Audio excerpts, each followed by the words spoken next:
بسم اللہ الرحمن الرحیم۔ قرآن میں ہے بری چیزیں بروں کے لیے ہیں اور اچھی چیزیں اچھوں کے لیے ہیں۔ خبیثوں کو انبیاء کی عمدہ نصیحتیں اچھی نہیں لگتی کیونکہ وحی کا عطر ان کے دماغ کے موافق نہیں تھا۔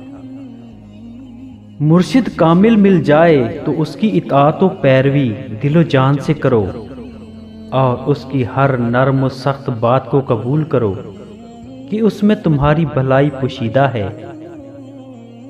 نیک نامی بھی ایک نہ مرنے والا عمل ہے۔ وہ انسان بدبخت ہے جو اپنے پیچھے برے عمل چھوڑ گیا جو مرنے والے نہیں ہیں۔ اس شخص کے مرنے سے اس کی جان نہیں چھوٹے گی بلکہ اس کے عمل کی وجہ سے اس کے گناہوں میں اور اضافہ ہوتا رہے گا۔ لازوال خوبصورتی صرف دل کی خوبصورتی ہے۔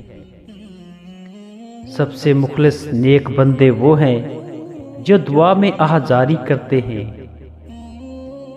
اگر سخاوت کی وجہ سے تیرے ہاتھ میں مال نہ رہا تو خدا کی مہربانی تجھے برباد نہ ہونے دے گی۔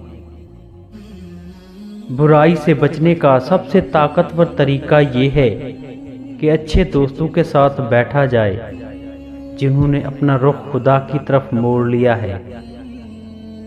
اگر آپ کو ہر مادی چیز کی قیمت معلوم ہے مگر اپنی قدر معلوم نہیں تو اس سے بڑی بے وقوفی کیا ہوگی۔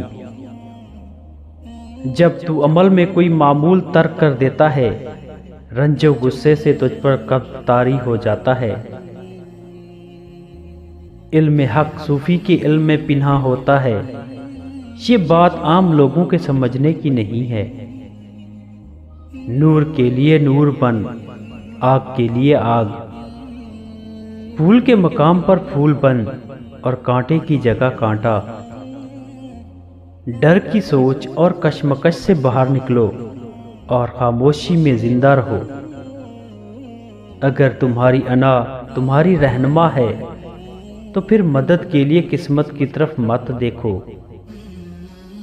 خاموشی اللہ کی زبان ہے اور اس کے علاوہ سب ایک کمزور ترجمے کی حیثیت رکھتا ہے۔ عورت ہمیشہ عقل مند مرد پر غالب رہتی ہے۔